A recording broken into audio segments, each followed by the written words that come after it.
Good morning and welcome to the April 13th California Transportation Commission meeting. First of all, I want to thank you to the Tulare County folks and welcome you all to my neck of the woods here in the Central Valley. Hopefully you all came down the 99 and saw allergies, I promise. And saw what it was like to get in and out of the Central Valley and to look at the beautiful scenery as you came. You know, I always talk to folks who come into the valley and take them on tours of agriculture on the side of the road. And people are always amazed at the number of crops we have right here in the Central Valley and all of the beautiful trees as you come down the 99. So welcome to all of you. If we could start, Doug, with a roll call, please. Thank you, Madam Chair. Commissioner Bradshaw. Present. Commissioner Davis. Here.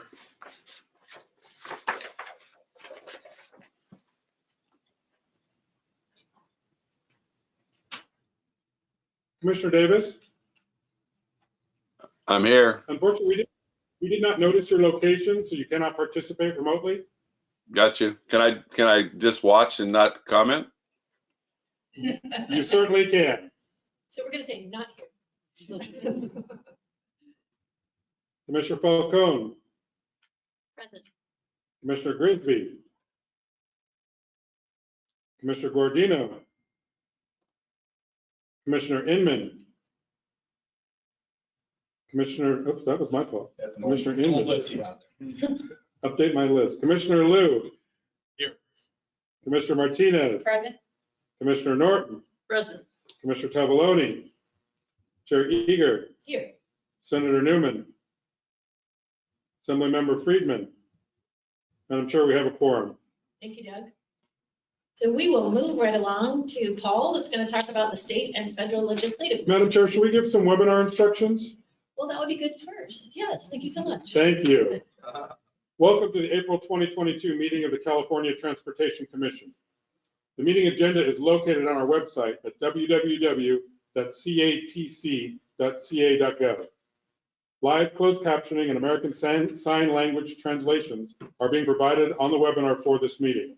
You can access these services through links found on our Commission meetings page. Any document the Commission creates can be translated into any language as needed. Simply email us at ctc@catc.ca.gov and we will have them returned to you as quickly as possible. For our members of the public attending remotely, we welcome comments from the public as part of each item. You should see the webinar control panel likely located on the right-hand side of your screen. There you will find the raised hand feature as well as the questions tab. We encourage you to use the raised hand feature as early into the item as you can to give the system time to acknowledge you. Alternately, you may use the questions tab to submit your comment. Please be sure to include the agenda item you are commenting on. Commission staff will read the comment on your behalf. As a reminder, each registered attendee is provided a unique link and phone number to access the webinar. These should not be shared with other participants as they are registered to specific attendees and can create confusion for staff when making comments. Please do your best to be concise with your comments. Please also make sure that your comments add new information. If you agree with the comments of a previous speaker, simply make that statement. Please remember to speak at a steady pace to allow our translating services adequate time for accurate translations. Since we often have many speakers, we ask that you make your point in 3 minutes or less. If for some reason we may have many speakers on a topic, we reserve the right to limit comments to 1 minute as needed. Thank you for joining us today. We know your time is valuable. We appreciate you sharing some of it with us.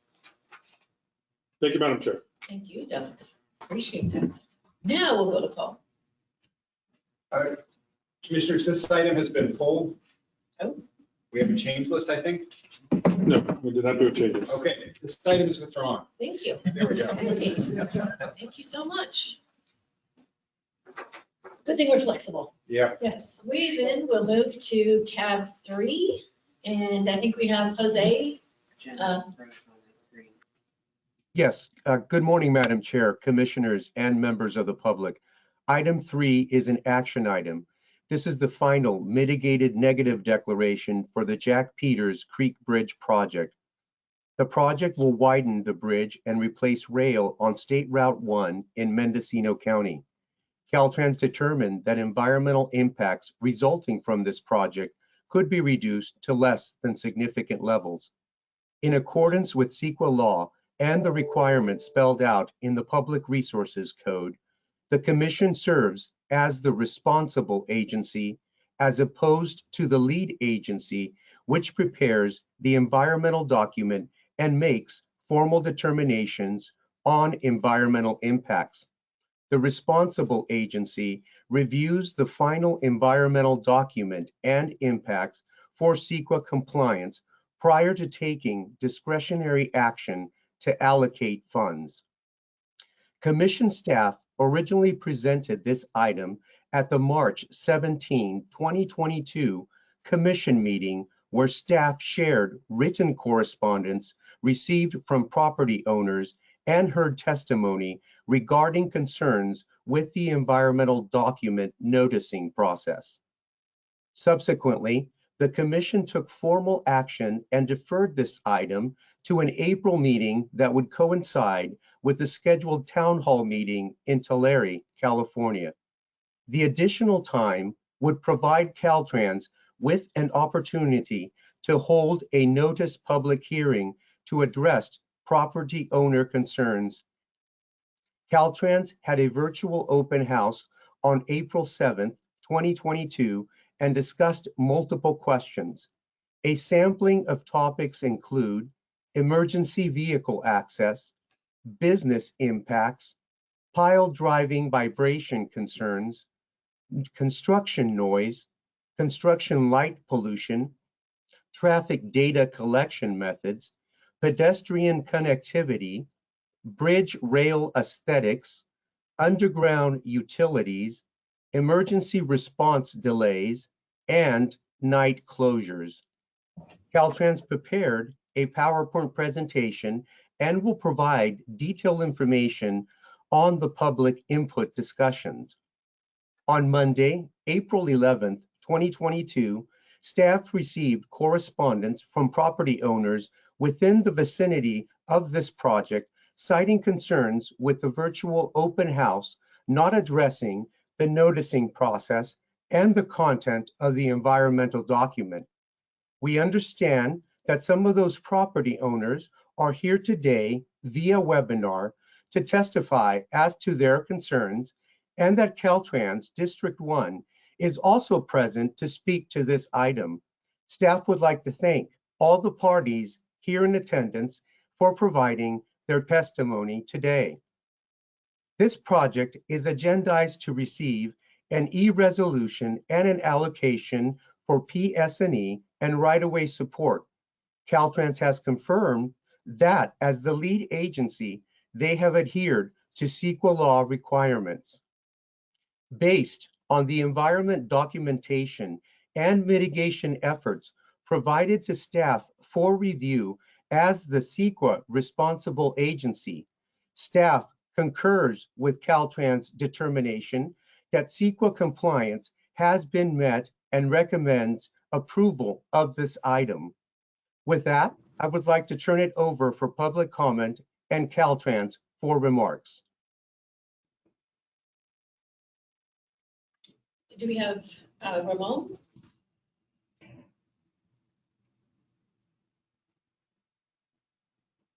Richard, are you presenting on this item? And then. Okay. Well, do we have public comment then? Yes, Okay. thank you, Chair Yeager. We do have public comment at this time. Up first, we have Walter Boyle.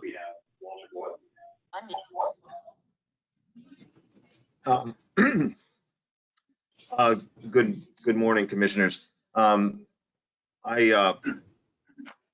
enjoyed seeing you in San Diego and was appreciative of the discussion and the outcome of that meeting. I did become concerned, however, when I subsequently learned that actually Caltrans did not plan to reopen the MND for comment, but to have an open house in its place, which I actually thought was rejected by the commission when they passed that resolution last time. I'll comment on that in just a second, and I'm just going to go quickly through this. I sent you a long letter. I hope you had a chance to look at it.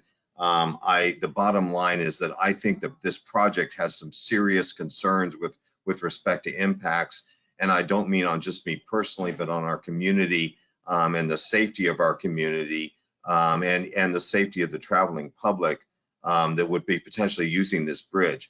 Again, I made that comment about the nighttime closures, and I don't mean to be duplicitous with Caltrans, because I was very grateful that they came out to our house and met with us and appeared to address our concerns about the seismic issues.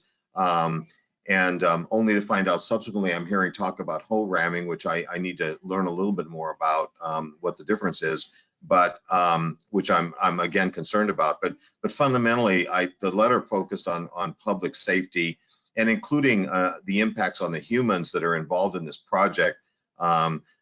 We learned that there was going to be 30 nighttime closures, and then, yesterday in a response learned that, well, there may also be other nighttime work. That's up to the contractor. So this could be, we live in just a couple hundred feet from this project, and our residence was actually completely omitted from the description of the environmental setting on the MND, which again we were asking to have corrected immediately after we received a copy of the MND in late January.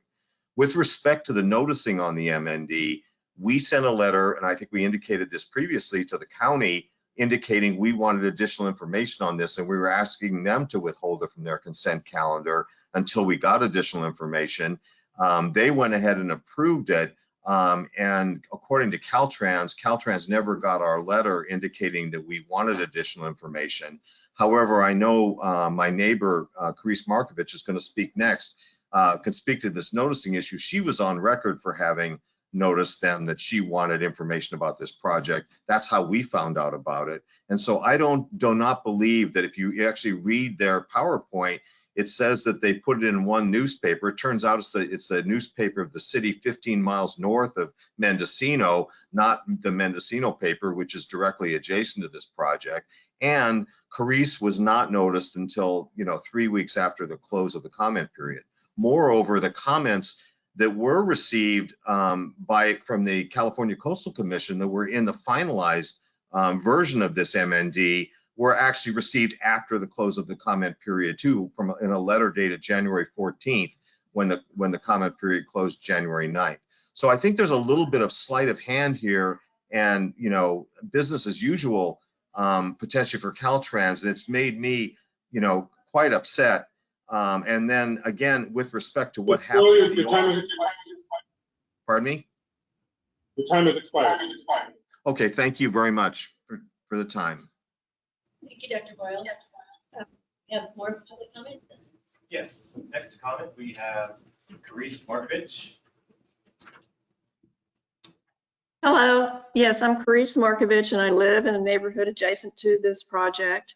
I'm the one that I had sent an email to Frank Demling, the project manager on this project, and July 14th, 2021, and asking if I could be on the list of distribution for the environmental document. I did not receive that document. So I fully believe they have not met their CEQA requirements because I didn't receive it until after the comment period. Now, I think that's important because if I had received it, I would have put it on our neighborhood website. I'm the website administrator. We would have made sure that everybody got it through email in our neighborhood, and they would have had an opportunity to have enough time to read it and comment on it. But that didn't happen. Now, recently, Caltrans has been communicating better with the community. However, there wasn't much time. There wasn't 30 days. People didn't have enough time to really read the document or learn about the project.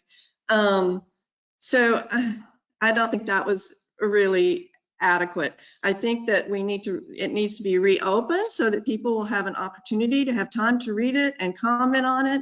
And I think that's important. And again, I have mentioned over and over, I'm very concerned about some of the aspects of this project. I'm not opposed to the project. I do want some improvement of that bridge. It's not structural, but I would like to see like pedestrian access. But one of the main points of this is that emergency vehicles, they are saying at the most, it would be 15-minute delay for emergency vehicles to get across.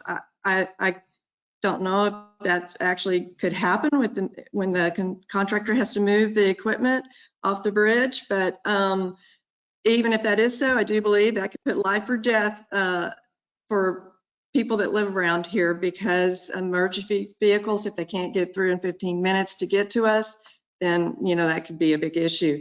Also, there is no detour, and they expect us to work with the county to improve what is a backwoods detour.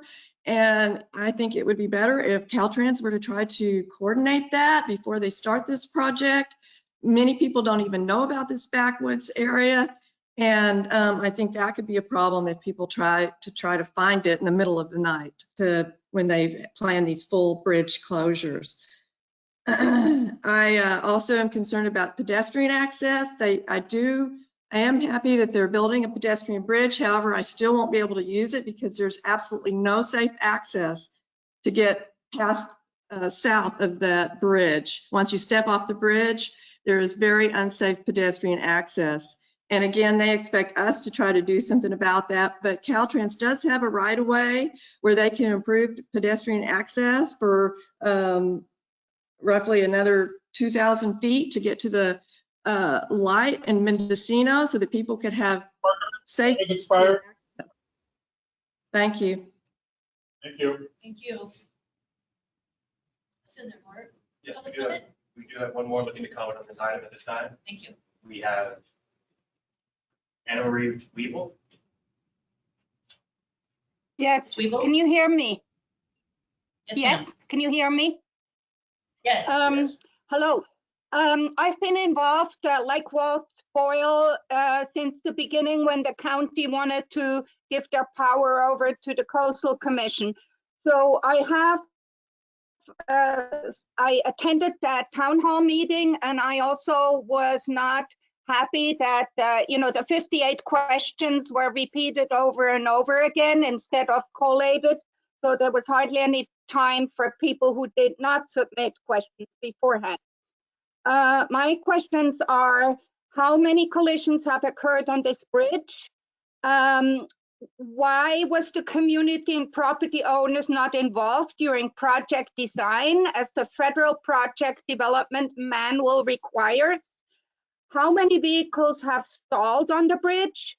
Is this project funded with any federal funds? Where is off-site mitigation proposed? And most importantly, because this project will have such a significant adverse effects on natural landforms, wetlands, riparian habitat, trees that serve as a potential nesting habitat, such as Grand Fir, public access along the coast, those just to mention a few items. In my mind, it seems not only does Caltrans needs to reopen the process since people weren't notified, and I wasn't notified either, and I spoke in front of the supervisors and I submitted a letter to the supervisors, so I'm well known to Caltrans. It seems to me this MND is not good enough that I would like to see Caltrans committing to doing an EIR on this project. Also, when you go online, it's mentioned that this will be a widening and rail upgrade. And now we get informed that it is actually not just a rail upgrade, but rail replace. That's on your agenda. I saw there's about $10 million needed for this project. And under tab 9, you will be talking about the money for it. But that is not, the shop money through Senate Bill 1 is not going to be 10 million, but it seems to me you need to listen to the community, and it's not acceptable what's have been delivered to us. Thank you. Thank you, Ms. Wiggle. Do we have any other? I don't see any other virtual attendees indicating they wish to comment at this time. Thank you. Do we have anyone in the room wishing to comment? Any commissioners? Chair, we do have a late hand raise. It's actually been lowered, so scratch that. Excuse me. Thank you. Yes. So I believe we have Richard Mullen.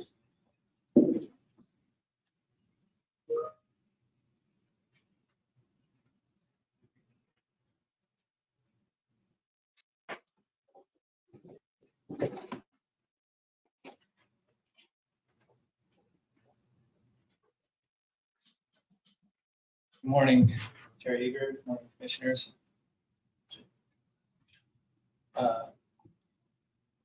Brandon, could you get your please? Thank you. Well, first off, being back in the valley, it's great to be back. I actually went to school down here, and believe it or not, the only highway in Fresno was 41. Well, of course, 99. And it was growing then, and I remember coming home from work in the county, and it was just a traffic jam going through there. So I was actually getting lost here in Fresno. Too many highways. Well, it's good to be here. So here, great to be back and to present to you how we progressed with the Jack Peters Creek Bridge project. Next slide, please. So Jack Peters Bridge is located on Route 1 along the Mendocino coast in the community of Mendocino. The existing shoulders are 1 foot wide, which doesn't provide the adequate recovery room for disabled vehicles or maneuvers to avoid collisions. Doesn't have adequate shoulder width.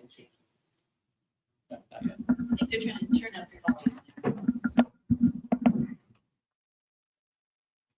Nor does it have adequate shoulders for bikes or kids. So that leads us to the purpose of need. The purpose of the project is to bring the Jack Peters Bridge up to the current design standards by upgrading the bridge rails. And while looking at the bridge rails, when we look at to upgrade the rails, we also look at, is there a need to widen the bridge? In this case, there is that to accommodate the need for pedestrians and bicyclists safety, as mentioned above. So this project proposes to widen the existing structure 17 feet. This will create 2 12-foot lanes, 2 6-foot shoulders, and a dedicated 6-foot pedestrian path along the west side of the bridge. That placement on the west side is something that we have an agreement with the California Coastal Commission that we've done on the bridges on the coast. And I also want to add that the approaches to the bridge on both ends will be widened to 4 feet. So the bridge has 6-foot shoulders. They'll taper down into 4 feet wide shoulders throughout the project limits. Next slide, please. I want to touch on what we did for CEQA in the initial phase of noticing. So Caltrans must provide a notice of intent, or NOI, to adopt mitigated pay day, or MND, to the public, to allow the public and agencies the 30-day review period. Caltrans must also mail the NOI to last known name and address of all organizations and individuals who have previously requested such notice in writing, and must also provide an NOI through at least one of the following procedures to allow the public a 30-day calendar day review period. These 3 are: number 1, publication and at least one time in a newspaper of general circulation in the area affected by the. Number 2, posting of a notice on and off site in the area where the project is to be located. Number 3, direct mailing to the owners and occupants of contiguous property shown on the latest equalized assessment roll. We've highlighted item 1 as the one we met, and that's non-common for us. The NOI was placed in the Fort Bragg Advocate, which was the the newspaper that was the largest circulation in that area, which is I mentioned general circulation area affected by the proposed project. Also, the DDD or draft environmental document and the NOI were uploaded to the State Clearinghouse website on December 9th. And it was also emailed to the agencies, state agencies, and permit agencies, and county on the same day. And the NOI was overnighted to the county clerk on December 9th. Next slide, please.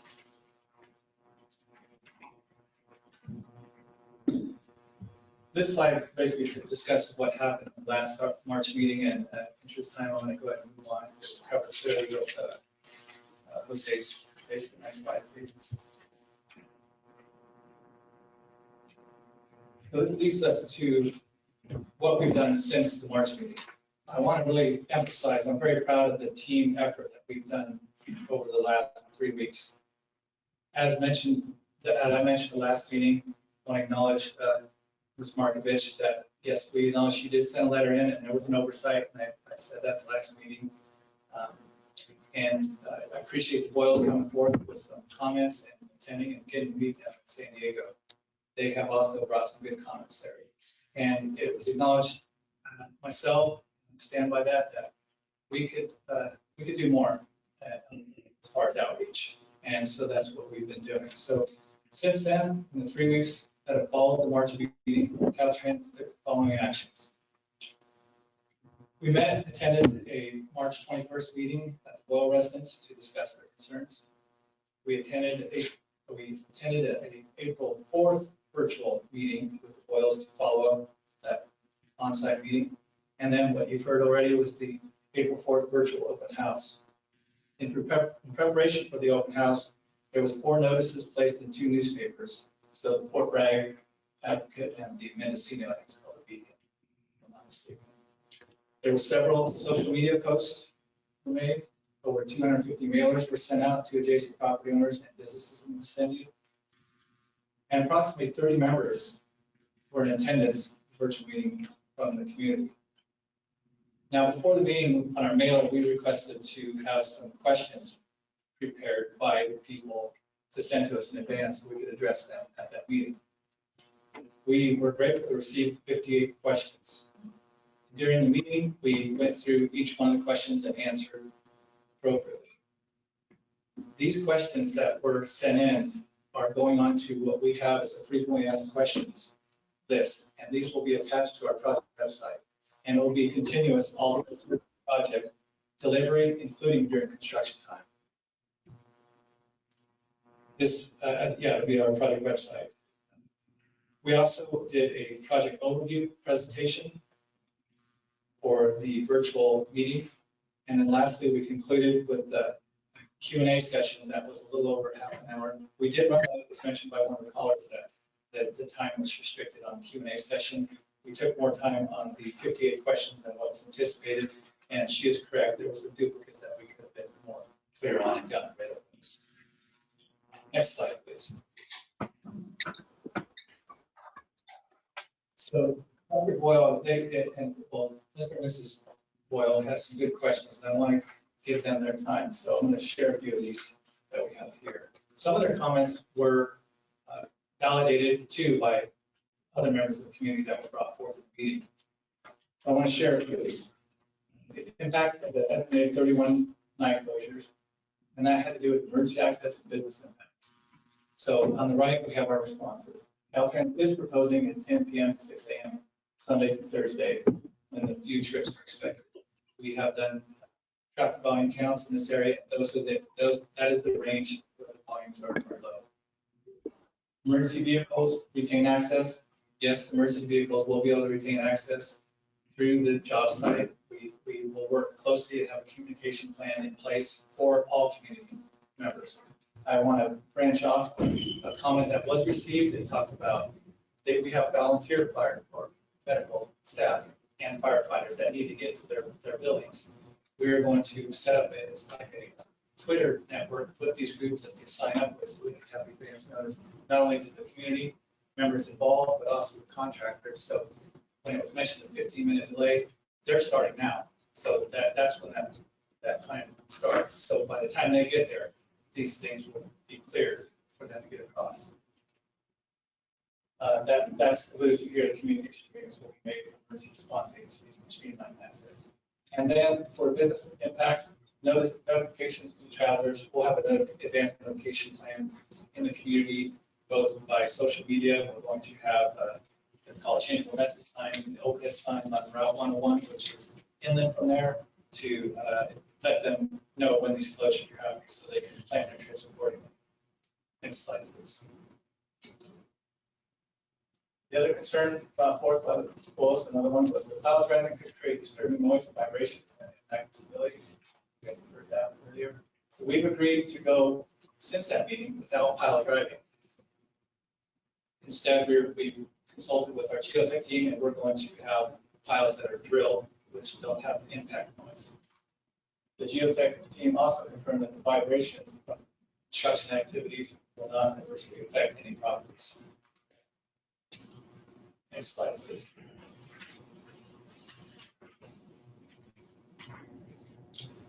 We also brought up construction noise will disturb neighbors. We have comprehensive model T construction, sound levels at the proper location. Sound levels will not be at disturbing levels inside the house. We did provide a noise study to the Boyles and to may have went to Ms. Marcus too, I'm not sure, but that's also available to the public. Right. Construction lights will disturb neighbors. Caltrans has since committed to using in the specs downcasting lights during activities during construction. Next slide, please. So now it gets to other comments. And I mentioned there are similar comments that were raised by the Boyles. And I'm going to list a few. Some you've already heard by the letters that were read into the meeting today. So traffic data collection methods, pedestrian connectivity outside project limits, bridge rail aesthetics, power lines undergrounding, emergency response delays, volunteer personnel need access. And they wanted to know history of nighttime closures that we had. And noise and lights, already mentioned that. I want to make sure that it's well known that all comments that were received during the environmental circulation phase, which we did receive one from the California Coastal Commission, and the comments that we received on now are being documented. They're being posted on our website for frequently asked questions, and that's going to continue with the through product delivery process. There is another major milestone that comes later in the SEQA process, which is the coastal development hearing, where there will be notices going out. These interested parties that have all attended, we are sending those to the California Coastal Commission so they have them on file too. So I want to stress the comment period is still going and it will continue. It's not just during the environmental phase. And we encourage that. Next slide, please. So the next steps that we have is we've committed to having quarterly meetings similar to the one we just had for public. And we are now hopefully to get on with the engaging with the permit agencies. That's starting with what we call the phase. When we get that, hopefully we're able to get the resources for that. I mentioned we're sharing a contact list with the California Coastal Commission. Our comments from all the meetings will also be shared with the coastal staff and shared, as I mentioned, on our website. We will continue to engage the community and resource agencies on the issues shared by the community, such as bridge rail aesthetics and construction methods and means. And we plan our quarterly meetings. We are going to set it up so that approximately the month before we go to the coastal hearing, we will have a special meeting aligned with the public first meeting so that we can gather more questions and also inform them about how the coastal process works, because that can be a challenge in itself and how it is, and they can be prepared in advance. In summary, we hope to continue moving forward on this important project by securing the design phases, resources that are needed to secure, to keep the schedule going into construction in the summer of 2023. I want to thank again the commission staff, thank the stakeholders, Boyles, Markovich, everyone involved in the meetings. We've got We've received some great comments in this last meeting, and I'm glad that we get to continue this process with all these meetings coming up in the future. And with that, I will pause for questions. I know there's a few, go back to slide, Brandon, I'll touch on something to the other comments received. Some of these were highlighted on calls, and I honestly, I'll write as fast as I could. We did respond to their questions that were on these, that they brought up here. They were sent back, and I think they were sent to you guys also. If you have questions on some of these, I can address them. I wanted to mention, highlight on one, the power lines undergrounding. That one there is still communication going on with the PG&E and the California Coastal Commission. That's a viewshed type of thing. So that can be a sensitive issue. So that's, but I'm sure the communications are ongoing. The other one, history of mine closures. We do have history mostly with, unfortunately, emergency work that happens on the coast and there was slides and things like that. So we do close the highway to have to do work on those, not just with the slide itself, but do repair work. And we've had pretty good success with that, with our outreach with the community and our traffic management plans. The others, I think, were, project pedestrian connectivity outside project limits. So yes, we are addressing within the limits that this project is funded for. We do understand the county street that they're referring to, Lansing Street. We do partner in our meetings with partner agencies like the counties, the cities, and look for opportunities to be a joint partner in ATP plans and things of that nature and explore those. So we're definitely going to continue with that, but we are expanding when we can the pedestrian, provide for safe pedestrian access within the limits of this project. That's it. Thank you. Thank you. And welcome back home. You know, I want to add one thing I forgot to welcome Brandon. So Brandon Larson is here with me. He's our North Region Environmental Office Chief. He's here. Great, thank you. I have a quick question and a comment, and then I'll have Commissioner also ask a question. One, if you could repeat the process, if people have questions moving forward, how do they get those to you and how will those be posted? So any questions we have from here on out? Here on out. Yes. Well, one, they can send them in to us by email like they've been doing. And also when our notifications for these upcoming meetings, I think we're targeting June right now for the next meeting, if I'm not mistaken. Those notifications, we have an email list of all the interested parties now. And those will be similar. We'll send out, please provide your questions ahead of time so we can use their time more efficiently at the meetings. So that's the way it's going to go. But they can come in at any time. And you'll continue to post them. Absolutely. That frequently asked questions list is going to just be building and posted on the website.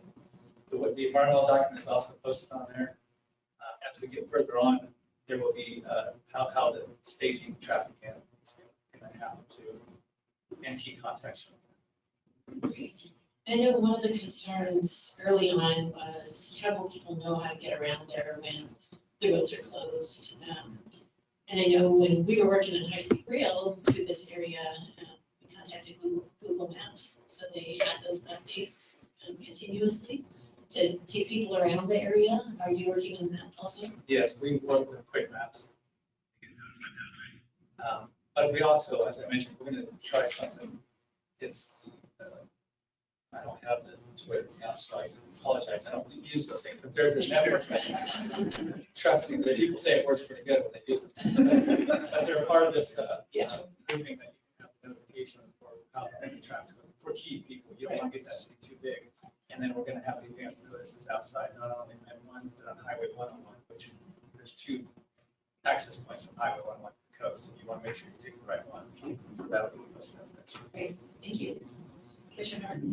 Thank you, Chair Eager. I was going to ask very similar questions about making sure that because people's travel times have changed after COVID, that it used to be that 10 p.m. to 6 in the morning wasn't a high travel time, but now it really is, especially with freight and some other things. So I just wanted to make sure that there was also some outreach, not only with Google Maps, but maybe even the freight carriers, and to make sure that you have good signage on the freeways. There have been just a lot of occasions in the south where they've been closing lanes and things, and it's been very abrupt, very unexpected, and really very disruptive. And I wanted to make sure that Waze is also notified, because people use Waze to travel throughout the state, and I'm finding that Waze is not catching up or being informed of a lot of the Caltrans activities. And it would be very, very helpful if that was not the case, because it's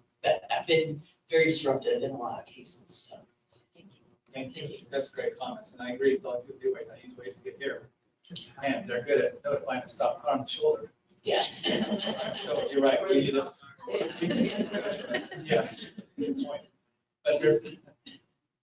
But also, we need to follow up that and to test. You know, sometimes there's a delay there. So thank you. Thank you, Commissioner. Thank you. And thanks for that presentation, Richard. I'm going to try to hone in on what the decision is before us today.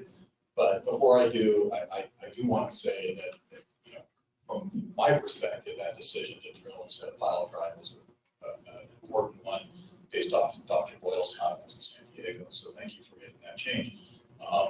But kind of focusing in on what we are supposed to be deciding.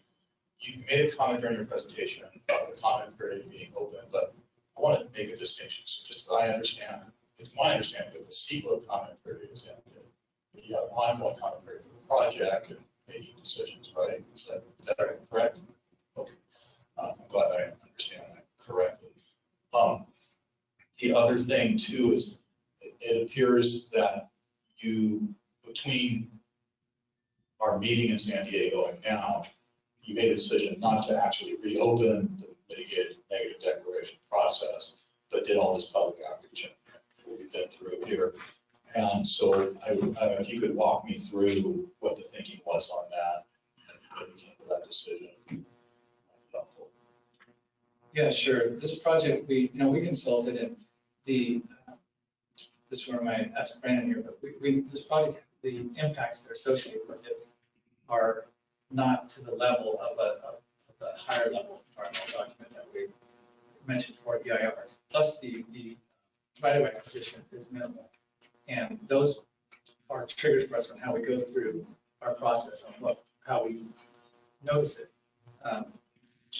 And Brandon, do you have anything else you want to add to that? So when we went through there and revalued and came back, we wanted to go through the comments and assess what we received to see if there was anything that required any significant change to the project. And there was nothing that raised to the level of any kind of significant change to the project. And to add to what you're asking, Commissioner Lau, recirculation is typically triggered when there's a new avoidable significant effect that has been identified, correct? So in this case, what has been brought to our attention is a lot of the information that has been covered in the DED and the FED, and we were giving clarification to the stakeholders and the general public. And in doing so, we didn't see where there's any, triggers that would require us to recirculate the document. Okay. There's no new mitigation measures that have been brought to the table that we now need to incorporate that are significant enough that would require that recirculation. Right, and I don't want to second guess your discretionary decision in that regard. However, we did hear, and you did again, mention that Ms. Markovich had requested notification but did not receive it. Right, so I'm a little concerned about that. And just I'll state that, but I'm not sure. Again, circling back to how I started, I'm not sure that's part of our decision or not. I think I need help with our staff now on that part of it, because I just reread the resolution that we're supposed to adopt, and my memory was from San Diego that we were actually making a finding about your compliance with CEQA, but now when I read it, I don't see that. So can staff help me, Mitch maybe, or someone else with this resolution where we're just kind of stating factually, at least in this version, I don't have the previous version. I don't know if there's any changes, but we're just basically stating factually what you guys have decided to do. then saying that since you've done that, we're going to take action to support the approval of the reference project and allow it to be considered for funding. So can staff clarify for me that we don't have to make a finding about Caltrans's compliance with CEQA at this time? What we're actually doing is just acknowledging that they went through the process and then moving forward from our standpoint as responsible agency from there. Jose would be happy to answer that question. Yes, that is correct, Commissioner Liu. And that is the commission as a responsible agency goes on the determination that is made by the lead agency. And that determination has been made by them.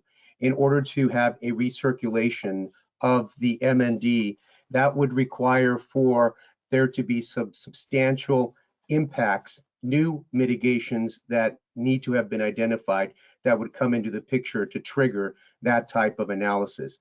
And what Caltrans has indicated that that has not occurred. So therefore, we are then supporting the position that has been set forth by the lead agency. Yeah, I don't know if it says correct. Well, the now therefore says that the California Transportation Commission does hereby support approval of the above referenced project to allow for consideration of funding. And I think that's different from actually making a determination of whether or not they comply with CEQA. That's probably up to Caltrans, and if they get sued, a judge. So I think that resolves my concerns. I'm not sure it takes care of all of your guys' long-term concerns, but thank you for all the work you've done on this project. I know we've gotten into much more detail with this than we do with a lot of projects, but I'm grateful that you've gone through what you have to try to resolve the community concerns. Any other commissioners? Commissioner Falcone? Yeah, thank you, Madam Chair. And thank you so much, Mr. Mullins, for coming back and appreciate all the comments from the community. And I guess I wanted to just really understand the process, and I'm sorry if this is a redundant question. Are there communications or interactions with the regulatory agencies that that's more appropriate in dealing with some of these biological mitigation issues that have come up in comment? I'm just trying to understand the sequence. So if we support this today, does that advance those conversations with the regulatory and biological agencies in the CDP process? Yes, once we get into after the environmental phase of what we call the PND, approval environmental document phase, that's when you speak it, right? Yeah, so I mean, I know we're all tempted to turn and look at each other, but I know we're all tempted to turn and look at each other, but we need to hold the mics because I want to make sure everybody who didn't have a chance to kind of listen to it. Thank you. We're so back in the virtual world. I think of the mics like, okay, more personalized. It's great to be back face to face. So yes, after we get out of the environmental phase, the project approval phase, that is the trigger point for us to get engaged more thoroughly. We start applying our applications for the permits. Now, we have had engagement with the regulatory agency beforehand because we do early outreach. So this is the main trigger point for that. Brandon, do you have anything else to add? You do?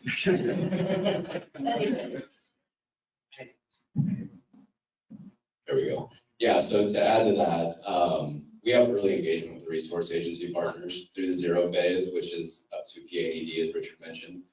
We're going to go into the 1 phase. We'll be working with the resource agency partners to get the project permitted to move forward. But then it doesn't stop there. We work with our resource agency partners all the way through it up to construction, and then all the way up into the day that we finish our mitigation requirements. So we have a very close working relationship with our resource agency partners, CDFW, Water Board, Army Corps, and Coastal Commission moving forward. So in other words, there's another bite at the apple to engage, take going on this? Absolutely. And moving forward, working with the Coastal Commission, the CDP is actually the equivalent of CEQA, so there'll be another process that we'll be going through to work with Coastal Commission staff, and the general public will have their opportunity to both comment on the staff report and go to the Coastal Commission hearing and voice their concerns there. And as Richard mentioned, we'll also be meeting with the general public and having our first quarterly stakeholder involvement meeting prior to that CDP hearing, giving them an additional opportunity. Thank you for that clarification. We have any other commissioners wishing to speak? And I understand we have one more public comment. Yes, we do. We have Jordan Perry looking to comment at this time. Mr. Perry?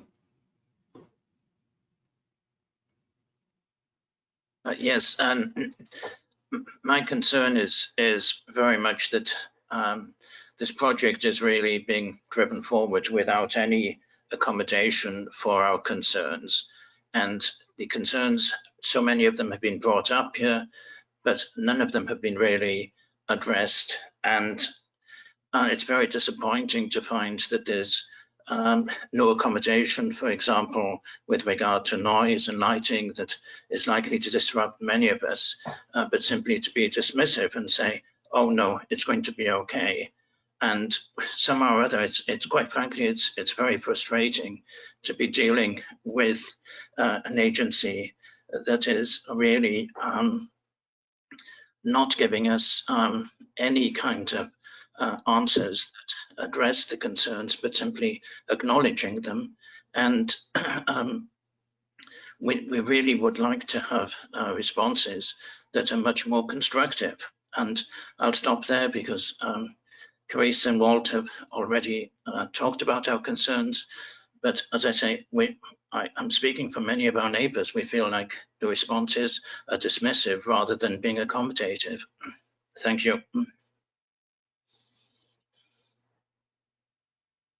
Yes.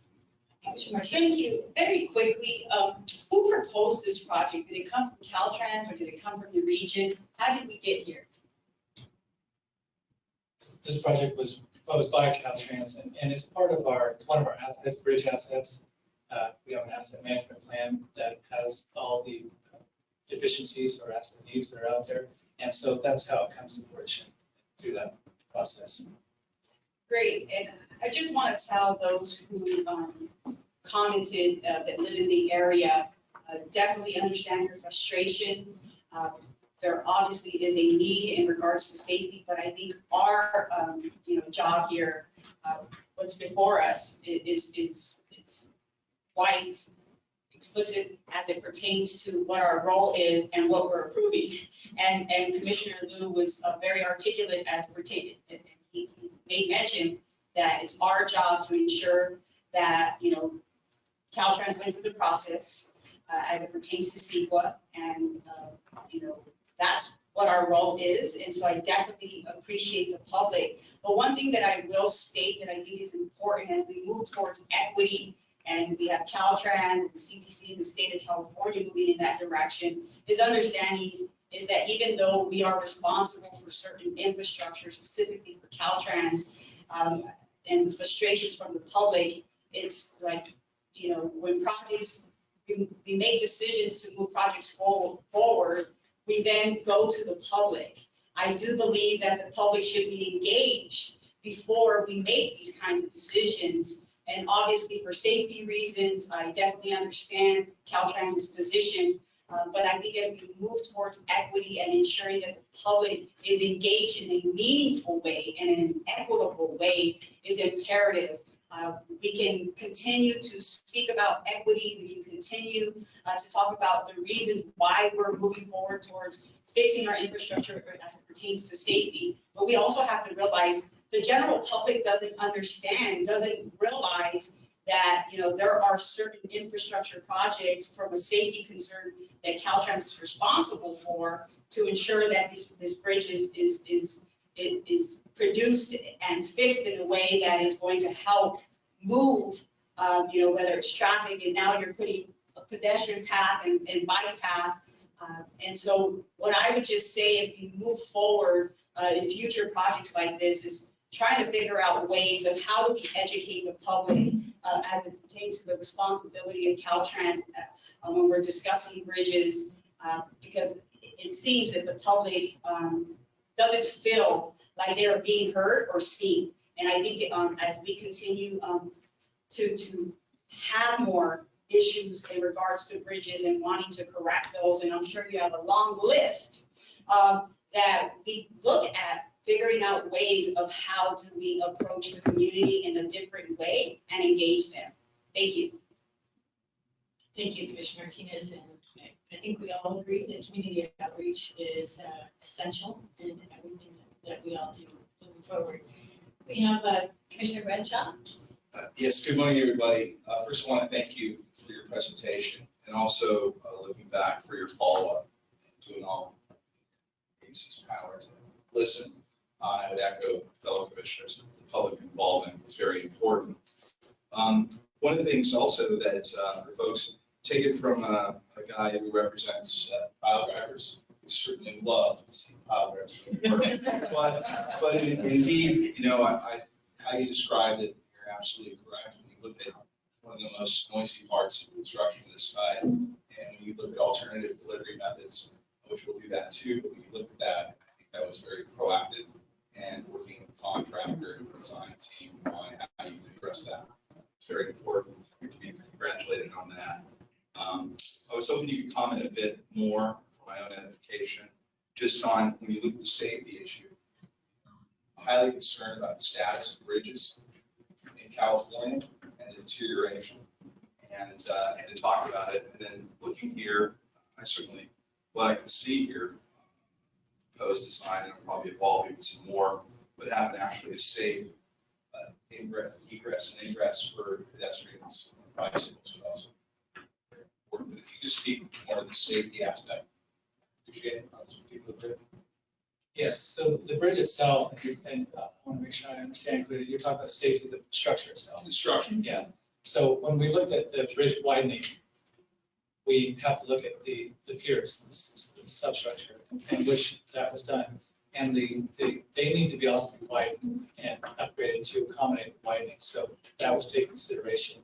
And when we do those designs, we take a look at the seismic aspect of it too. So those were all taken considerations to make sure that bridge was safe. If it was a situation where there was other needs, this would probably change to a bridge replacement study, which has happened before. But in this case, we're able to widen the structure. And as far as the ped pass, there is significant amount of pedestrians and bicyclists on the Mendocino coast, and sometimes they travel in groups. They'll take up the whole lane. So where we can, we try to provide a safe place for them to go, especially on bridges, because it's narrow and it's a long stretch where there's no dirt or any place to get off the roads. That's all taken consideration for public safety. And right now also, when we look at how we're developing or constructing a job, you've heard presentations about worker safety and how it's been, unfortunately, it's been going the wrong way. Our directors have talked about that. And so we're looking at how things are being constructed, and sometimes there may be more closures coming just to handle worker safety. It also does address some of the public safety too, but that requires a lot more outreach on our part. So, thank you. Commissioner Norton, did that answer your question, or you wanted to ask another one? Yes, it did. Bicycle.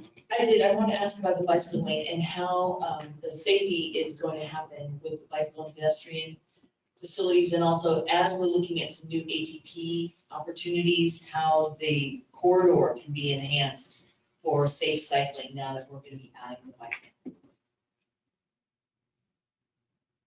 So you're talking about the cycling outside of our project limits. Mm-hmm. But to connect to it. Right. There's the ongoing, and we do have a transportation concept report that is reviewed and upgraded on a regular basis. And that involves the counties, cities to review that. And on the Mendocino Coast Route 1, the standard shoulder width, and we do have a project in that area is to look at widening to 4-foot shoulders.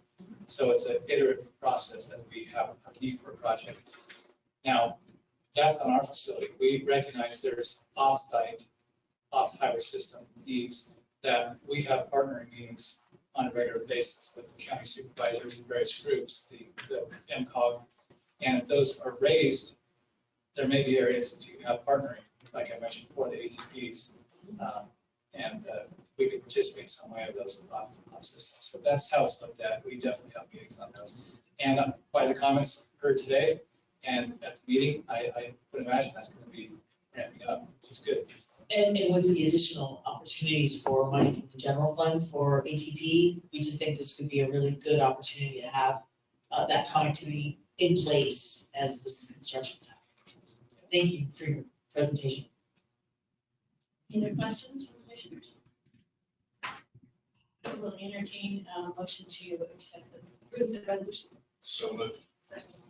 All those in favor? I'm sorry, Madam Chair, who was that? Oh, Commissioner Bradshaw and Commissioner. Thank you. All those in favor? Aye. Opposed? Motion carries. Thank you so much, everyone, for your input. Now, I think it is Monica. That's all.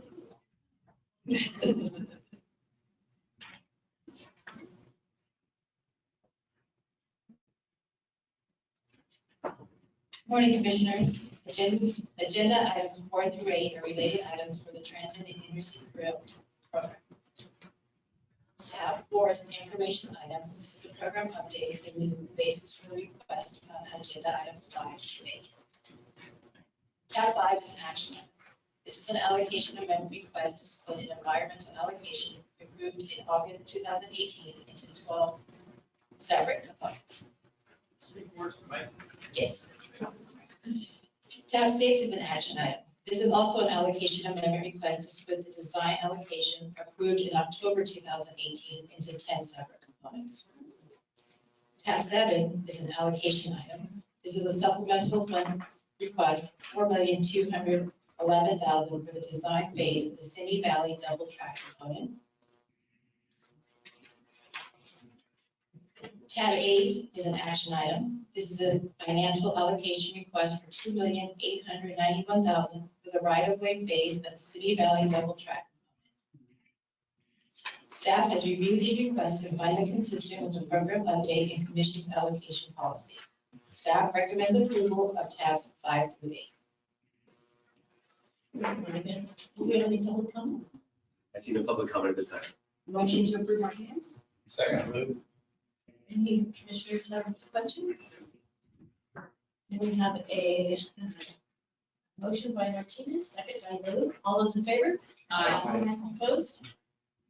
Motion carries. We will move on to tab 9. Okay.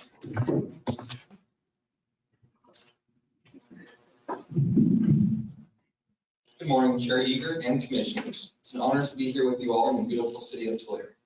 Tab 9 is an action item to request an allocation of $2,195,000 for 2 state highway operation and protection program pre-construction project phases. $1,935,000 is being requested for allocation for the plans, specifications, and estimate phase, and $260,000 for the right-of-way support phase. This is for the Jack Peters Creek Bridge project in Mendocino County on State Route 1. This project proposes to widen the existing bridge, add a separated pedestrian path, and upgrade bridge rails and existing guardrails. Additionally, the center lane of the bridge would be shifted to the east and bridge approaches would be widened. Staff has reviewed tab 9 and recommends approval. Any public comment? No public comment at this time. Any commissioner questions? Comments? I will entertain a motion. So moved. Second. That was Commissioner Bradshaw and Commissioner Falcone. All those in favor? Aye. Opposed? Motion carries. Thank you. Do we have any general public comments? We might, when we give it a moment. Okay.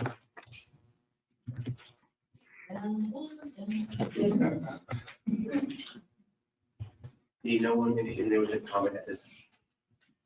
Then I will adjourn the meeting at 11:03. Thank you all so much, and thank you so much to the public for participating in this meeting.